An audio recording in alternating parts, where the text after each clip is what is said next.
तो बड़ी खबर छत्तीसगढ़ से बता दें, जहां सक्ती रियासत के राजा को दुष्कर्म के आरोप में 12 साल की सश्रम सजा सुनाई गई है। भाजपा नेता धर्मेंद्र सिंह को दुष्कर्म के आरोप में न्यायालय ने 12 साल की सजा सुनाई है।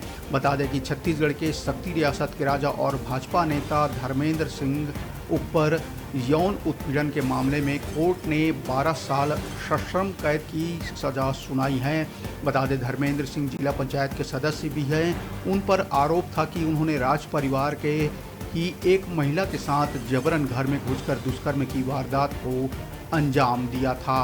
बता दें कि धर्मेंद्र सिंह ने दुष्कर्म की वारदात को 2022 में अंजाम दिया था। घटना के बाद से वह फरार था। वहीं पीड़िता की शिकायत पर मामला दर्ज हुआ था और फास्ट ट्रैक कोर्ट में इसकी सुनवाई हुई।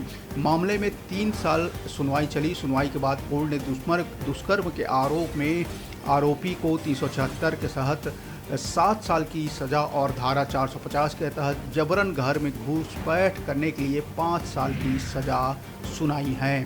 दोनों सजाएं साथ साथ चलेगी। इसके साथ ही आरोपी पर 15,000 रुपये का भी जुर्माना लगाया गया है। तो बड़ी खबर छत्तीसगढ़ से निकल के आ रही है, जहां सक्ती रियासत के राजा और भाजपा नेता धर्मेंद्र सिंह को दुष्कर्म के आरोप में 12 साल की सजा सुनाई गई है। बता दें कि धर्मेंद्र सिंह दिवंगत राजा सुरेंद्र बहादुर सिंह के द्वारा गोद लिए गए थे।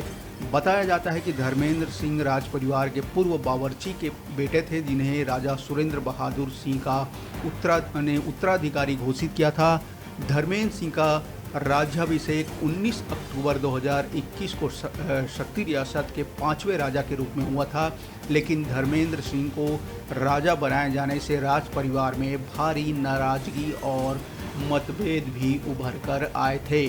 बता दें, सुरेंद्र बहादुर की पत्नी रानी गीता ने धर्मेंद्र को अपना पुत्र मानने से इनकार कर दिया था। तो बड़ी खबर बता दें, दिवंगत राजा सुरेंद्र बहादुर सिंह के गोद लिए हुए बेटे धर्मेंद्र सिंह को दुष्कर्म के आरोप में 12 साल की सजा सुनाई गई है।